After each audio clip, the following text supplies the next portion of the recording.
नमस्कार, मैं प्रीति शर्मा मेनन हूँ आम आदमी पार्टी से। भारत में इलेक्शंस ईवीएम से होते हैं। कई देशों ने ये ईवीएम की प्रोसेस अब छोड़ दी है। वेस्टर्न कंट्रीज़ जो यूरोप की मानी हुई कंट्रीज़ हैं टेक्नोलॉजी में, उनके नज़र में ये आया है कि ईवीएम्स हैक हो सकती हैं, ईवीएम मैनिपुलेट हो सकती हैं, ईवीएम टैंपर हो सकती हैं, इसलिए उन्होंने ईवीएम इस्तेमाल करना छोड़ दिया है। लेकिन भारत की डेमोक्रेसी आज भी ईवीएम के हाथ में ही है। हाल ही में लंदन में एक प्रेस कॉन्फ्रेंस हुई जिसमें एक हैकर सैयद शुबू ने बहुत सारे ईवीएम को लेके इल्ज़ामात लगाए। उनके जो इल्ज़ाम हैं वो एक काल्पनिक नॉवल जैसे हैं। इसका मर्डर हो गया, उसका मर्डर हो गया, इतने लोगों का खून कर दिया गया, ये हुआ वो हुआ। उन्होंने कोई प्रूफ नहीं दिया जिससे उनकी बातों पे यकीन किया जाए। आम आदमी पार्टी की नजरिया से हम कहना चाहते हैं कि ये जो प्रेस कॉन्फ्रेंस हुई, ये इस पूरे इशू को इंसल्ट करता है, ये इस पूरे इशू को बहुत हल्के में ले रहा है और उसका मजाक बना रहा है। इस प्रेस कॉन्फ्रेंस से ईवीएम का जो बहुत संजीदा, बहुत सीरियस इशू है, उस पे से नजर उठ के कॉन्स्पिरेसी थ्योरीज की तरफ नजर जा रही है। ईवीएम हैक हो सकती हैं, ये आम आदमी पार्टी ने दिल्ली की असेंबली में बहुत जवाबदारी के साथ, बहुत रिस्पॉन्सिबिलिटी के साथ करके दिखाया है। किसी ब्लूटूथ और किसी ट्रांसपॉन्डर को फिट करना ईवीएम में ऑलमोस्ट इम्पॉसिबल है। ईवीएम की मशीन है, उसमें कोई ट्रांसपॉन्डर नहीं ऐड किया जा सकता, लेकिन ईवीएम की मशीन में चिप है और वो चिप मैनिपुलेट हुआ जा सकता है। हमने मैनिपुलेटेड चिप की डेमोन्स्ट्रेशन दी जिसमें आप वोट किसी भी पार्टी को दो, वो वोट बीजेपी पे ही पड़ रही थी। ये डेमोन्स्ट्रेशन हमने करके फिजिकली असेंबली में बहुत जवाबदारी के साथ दिखाया। तो एज इट इज सरकार इस्तेमाल करती है, जो उनके मैन्युफैक्चरर्स होते हैं, जो उनके सर्विस करने वाले होते हैं, जो उनके सिक्योरिटी रूम्स होते हैं, वहां पे कहीं ना कहीं उस चिप से छेड़छाड़ हो सकती है और उसको मैनिपुलेट किया जा सकता है कि वोट ए बी सी पे ना पढ़ के सारी डी पे पड़े, या ए पे पढ़े और B C D E F पे ना पढ़े। ये पॉसिबल है। हम आम लोगों के पास इस डेमोक्रेसी क्या है? हम असेंबली में, पार्लियामेंट में लॉज तो नहीं बना सकते, हर आम इंसान सुप्रीम कोर्ट तो नहीं जा सकता। हमारे पास एक ही पावर है, एक ही ताकत है, वो हमारा वोट है, वो हमारा मत है। हम अपने मत देके अपने देश का भविष्य प्लान करते हैं। अगर वो हक हमसे छीन लिया जाए तो ये हमारी डेमोक्रेसी के साथ एक बद्धा मजाक हो, ये एक बहुत गैर कानूनी बात होगी और ये हो सकता है। ईवीएम मैनिपुलेट हो सकती हैं, हमारा मत हमसे ले जाके किसी भी और तरीके से इस्तेमाल किया जा सकता है। इसीलिए हम कहते हैं कि आम आदमी पार्टी कहती है कि बहुत जरूरी है कि ईवीएम के साथ साथ पेपर ट्रेल होना जरूरी है। ईवीएम के साथ एक मशीन लगती है वीवीपैट, जिसमें पेपर प्रिंट आउट साथ में स्टोर होता रहता है। हम कहते हैं कि 100% मशीन्स के साथ वीवीपैट होना चाहिए और कम से कम 25% वीवीपैट ऑथेंटिकेशन की जानी चाहिए रिजल्ट डिक्लेयर करने से पहले। कि अगर आपके पास यहाँ पे 1000 बूथ हैं तो 1000 में से कम 250 बूथों में आपको वीवीपैट की ऑथेंटिकेशन करनी चाहिए। अगर वो रिजल्ट मैच करता है तो आप पूरा रिजल्ट डिक्लेयर कर दीजिए, अगर वो रिजल्ट नहीं मैच करता है तो आप पूरी वीवीपैट की काउंटिंग कीजिए। ये बहुत ही सिंपल और इजी सोल्यूशन है। अगर इस सरकार को, अगर इलेक्शन कमीशन को कॉन्फिडेंस है कि उनकी ईवीएम हैक नहीं होती हैं, तो उनको ये एक्सेप्ट करने में प्रॉब्लम क्या है? सुप्रीम कोर्ट ने खुद कहा है कि वीवीपैट होने चाहिए हर ईवीएम मशीन के साथ। इलेक्शन कमीशन ने कबूल किया है, तो फिर वो लगाते क्यों नहीं वीवीपैट? वो मैंडेटरी काउंटिंग क्यों नहीं करते वीवीपैट की? अगर ये किया जाएगा तो फिर कोई भी सवाल ही नहीं उठेगा। ये करना बहुत जरूरी है हमारी डेमोक्रेसी के लिए, हमारे हर आम आदमी की जो देश की तरफ भूमिका होती है उसको सुरक्षित रखने के लिए। कल जो प्रेस कॉन्फ्रेंस हुई उसमें बहुत छिछोरे इल्जाम लगाए गए, बहुत एब्सर्ड बातें कही गई जिनका कोई प्रूफ नहीं है। लेकिन मैं एक पॉइंट क्लैरिफाई करना चाहती हूं। उस शख्स ने कहा था, जो सैयद शुजा करके हैकर थे अमेरिका में जो हैं, कि आम आदमी पार्टी ने उनसे संपर्क किया। पहली बात तो आम आदमी पार्टी ने स्पष्ट कर दिया है कि हमने कई सारे हैकर्स को संपर्क किया था पता करने को कि ईवीएम कैसे हैक होती हैं, लेकिन हमने सईद शुजा को कांटेक्ट नहीं किया। लेकिन उस शख्स ने दूसरी बात की कि आम आदमी पार्टी ने उन्हें कांटेक्ट इसलिए किया था ताकि हम उनसे कहें कि आप दिखाइए ईवीएम हैक कैसे होती हैं और ये सच देश दुनिया लोगों के सामने लेके आए। आम आदमी पार्टी ने उन्हें इसलिए संपर्क नहीं किया था कि आप ईवीएम मैनिपुलेट कीजिए। आम आदमी पार्टी ने उन्हें इसलिए संपर्क किया था कि अगर मैनिपुलेशन हो रही है तो आप उससे एक्सपोज कीजिए। ये तो हमारा दुनिया में सबसे रिक्वेस्ट है कि अगर दुनिया में ऐसे कोई भी लोग हैं जो एक्सपोज कर सकते हैं कि ईवीएम हैक हो रही है, उन्हें आना चाहिए और जवाबदारी के साथ ये प्रूफ देना चाहिए। लेकिन मैं फिर से रिएटरेट करती हूं, बहुत सारे चैनल्स और आज कुछ महाराष्ट्र में न्यूज़पेपर्स ने भी एक खबर निकाली है कि आम आदमी पार्टी भी उस हैकर के संपर्क में थी और ये आरोप दिखाने की कोशिश की गई है कि हम उस हैकर से ईवीएम मैनिपुलेट करवा रहे थे। ये सरासर झूठा बेबुनियाद इल्जाम है। प्रेस कॉन्फ्रेंस में ऐसा कोई जिक्र नहीं हुआ है। प्रेस कॉन्फ्रेंस में यह कहा गया है कि आम आदमी पार्टी ने उस हैकर से कांटेक्ट किया महज इसलिए कि उस हैकर को रिक्वेस्ट करने को कि आप पब्लिक के सामने सच लेके आइए। लेकिन हमारी पार्टी ने उसके आगे बढ़कर एक बात कही है कि हमने उस हैकर को डायरेक्टली पार्टी ने ऑफिशियली कांटेक्ट नहीं किया। अगर किसी शुभचिंतकों ने उसे किया होगा तो जाहिर है हो सकता है, क्योंकि बहुत सारे लोग हैं जो हमारी पार्टी को सपोर्ट करते हैं और जो ईवीएम की टैंपरिंग के बारे में बहुत परेशान हैं, शायद उन्होंने उसे कांटेक्ट किया होगा। लेकिन महज इसलिए कि आप एक्सपोज कीजिए, आप सच बाहर लाइए, ना कि आप हैकिंग कीजिए जिस तरह कांग्रेस और बीजेपी और बाकी पार्टीज ने उनको कांटेक्ट किया होगा। ये हमने नहीं किया है। इस बात को बहुत जवाबदारी के साथ हम कह रहे हैं और हमारा रिक्वेस्ट होगा कि जो भी चैनल्स और जो भी पब्लिकेशंस ने ये झूठी खबर बना के डाली है कि उस हैकर ने कहा कि आम आदमी पार्टी ने भी उनसे संपर्क किया था ईवीएम हैक करने के बारे में, वो अपनी अपॉलॉजी लिखें और न्यूज़ को करेक्ट करें, क्योंकि उसने बस ये कहा था कि हमने उन्हें कहा कि वो एक्सपोज करें ईवीएम्स को। सवाल ये आता है कि ईवीएम एक्सपोज हो रही है या नहीं।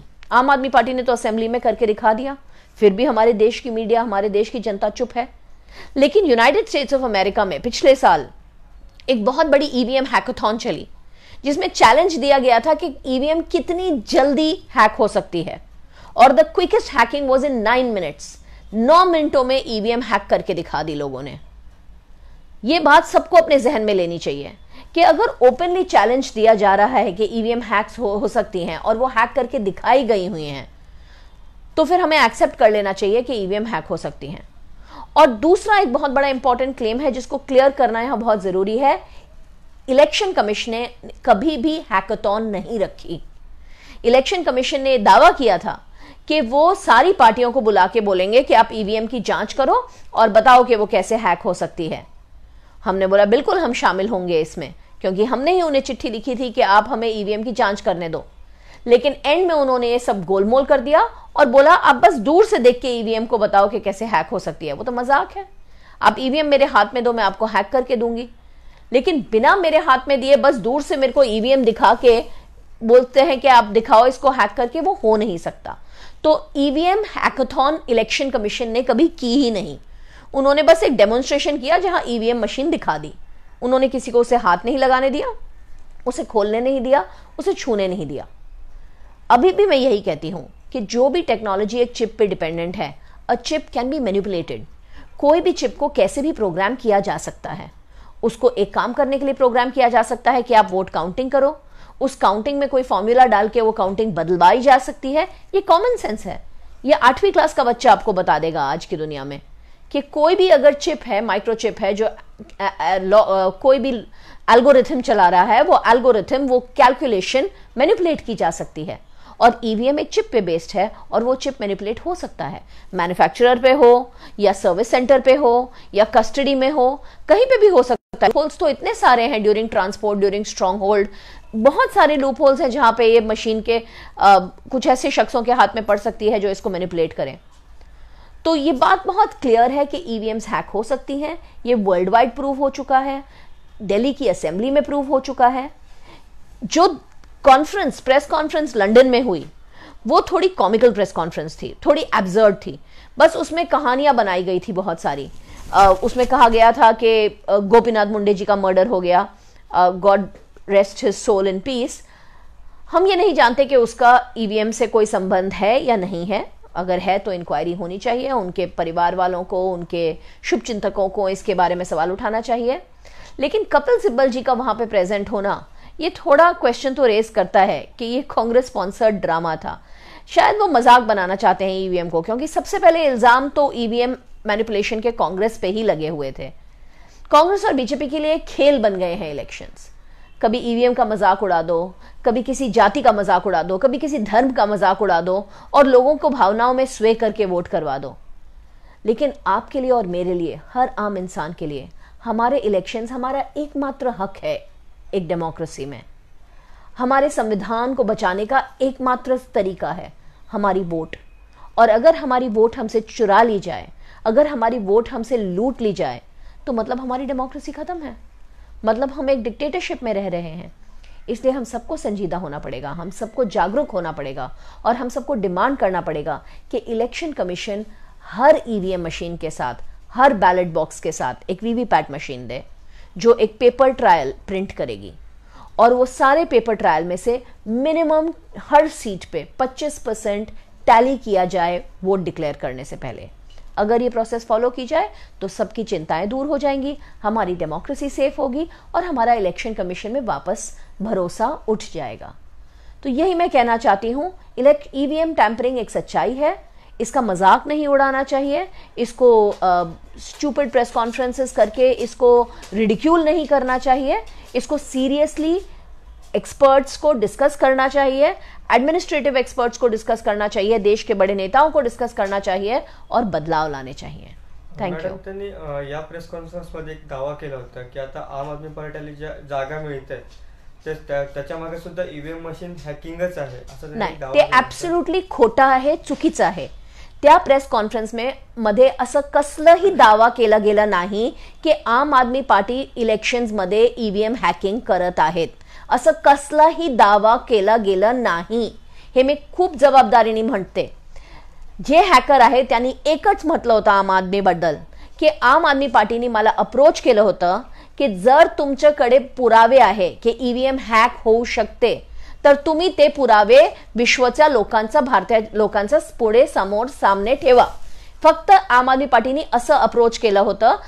तो हॅकर म्हणतो, तो हॅकर जे आहे तो सय्यद जे हॅकर आहे तो म्हणतो की आम आदमी पार्टीच्या लोकांनी त्याला अप्रोच केलं होतं ईव्हीएम एक्सपोज करण्यासाठी, हॅकिंग करण्यासाठी नाही। हे जे खबर चाललेली आहे ते चुकीची खबर आहे, ते प्रेस कॉन्फरन्स मध्ये सांगितलंच गेलं नाही। पण त्याच्या पुढे जाऊन मी म्हणते की आम्ही त्या हॅकरला अप्रोच केलाच नाही। इवन हॅकिंग एक्सपोज करण्यासाठी, ईव्हीएम एक्सपोज करण्यासाठी सुद्धा आम्ही त्याला अप्रोच केलं नाही। तर जो काय त्यांनी म्हटलं आहे ते त्याची कल्पना आहे, त्याची स्वतःची। कुठून त्याला असं वाटलं की आम आदमी पार्टीने त्याला अप्रोच केलं आहे ते मी सांगू शकत नाही। पण त्यांनी एकदाही सांगितलं नाही की आम्ही त्याला हे सांगितलं की तुम्ही ईव्हीएम आमच्यासाठी मॅनिप्युलेट करून द्या। हे एक मुद्दा। दुसरा, आम्ही कोण आहोत? आमचं 2015 मध्ये इलेक्शन झालं ज्यात आम्हाला 68 सीट्स भेटली 70 मध्ये। तेव्हा दिल्ली कोणाच्या हातात होती? प्रेसिडेंटच्या हातात होती। आमची तर 49 दिवसाची सरकार होती जी आम्ही रेजिग्नेशन दिलं होतं। त्याच्यानंतर 1 वर्षासाठी दिल्लीची सरकार LG साहेब चालत होते, प्रेसिडेन्शियल रूल मध्ये होती। तर काय प्रेसिडेंटनी ईव्हीएम हॅकिंग केली आमच्यासाठी? हे तर ॲब्सोल्युटली ॲब्झर्ड आहे, कारण आम्ही कंट्रोलमध्ये नव्हतो, आमची गव्हर्नमेंट नव्हती आणि आम्ही तर फ्री अँड इंडिपेंडेंट इलेक्शन कमिशनसाठी आम्ही नेहमी तत्पर, त्याच्यावर ॲजिटेशन्स करतात आम्ही। ते आमचं मोठं डिमांड आहे, प्रमुख डिमांड आहे। तर आमच्यावर असे आरोप, बेबुनियाद आरोप, आमच्याशी बगैर बोलून, आमच्याशी बगैर विचारून प्रसिद्धी करणं हे सगळ्या मीडियावाल्यांची खूप म्हणजे it is a flaw, it is defamatory आणि आम्हाला एक अपॉलॉजीची आम्ही डिमांड पाठवली आहे। मॅडम, काल जी प्रेस कॉन्फरन्स झाली त्याच्यामध्ये विरोधी पक्षाचे अनेक नेते होते, काही नेते होते, पण आम आदमी पार्टीचे कोणतेच नेते नव्हते। ज्या आम आदमी पार्टीने स्वतः दिल्लीच्या संसदेत ईव्हीएम हॅक करून दाखवली त्या आम आदमी पार्टीचा एकही नेता नाही। बघा, एकतर आमचे काय इतके आमचे रिसोर्सेस नाही आहे की आम्ही ओव्हरनाईट लंडन फ्लाय करून प्रेस कॉन्फरन्सेस अटेंड करू शकतो। एक मुंबईत प्रेस कॉन्फरन्स करण्यासाठी आमची किती धावपळ असते आम्हाला तेच माहीत आहे। तर आम्ही आम लोक आहोत, आम आदमी पार्टी आहोत। आम्ही कॉन्फिडेंटली ऑलरेडी सिद्ध करून दिलं आहे की ईव्हीएम हॅक होऊ शकतात आणि ते होऊ शकतात चिपच्या माध्यमाने। त्या ईव्हीएम मध्ये चिप असतं, जे जर त्या चिपवर त्याची अल्गोरिदमला मॅनिप्युलेट करण्यात आलं तर ती ईव्हीएम काहीच करू शकतो। म्हणजे अल्गोरिदमला जर असं मॅनिप्युलेट केलं की सगळे वोट नंबर 1 कडे जायचे तर ते शक्य आहे, हे आम्ही प्रूव्ह करून दिलं आहे. तर आम्ही तर ऑलरेडी सिद्ध केलं आहे. आता जे काय दुसरे लोक म्हणतात ते आमची स्टोरीला फक्त सप्लिमेंट करू शकतात. तरी सुद्धा जे हे ते हॅकरने म्हटलंय की ते ब्लूटूथ होऊन आणि वायरलेस होऊन हॅक होऊ शकतो, ते आम्हाला ऍक्सेप्टेबल नाही आहे. कारण त्या ईव्हीएम मशीनमध्ये कोणताही ट्रान्सपॉन्डर नसतो जे ब्लूटूथचं वायफायचा सिग्नल घेऊ शकतो. कम्युनिकेशनसाठी ईव्हीएम मध्ये काहीच डिव्हाइस नसते. तर माझ्या फोनहून मी ईव्हीएम हॅक करू शकते ते शक्य नाही आहे, कारण ईव्हीएमच्या आत कोणताही ट्रान्सपॉन्डर कम्युनिकेशन डिव्हाइस नसते.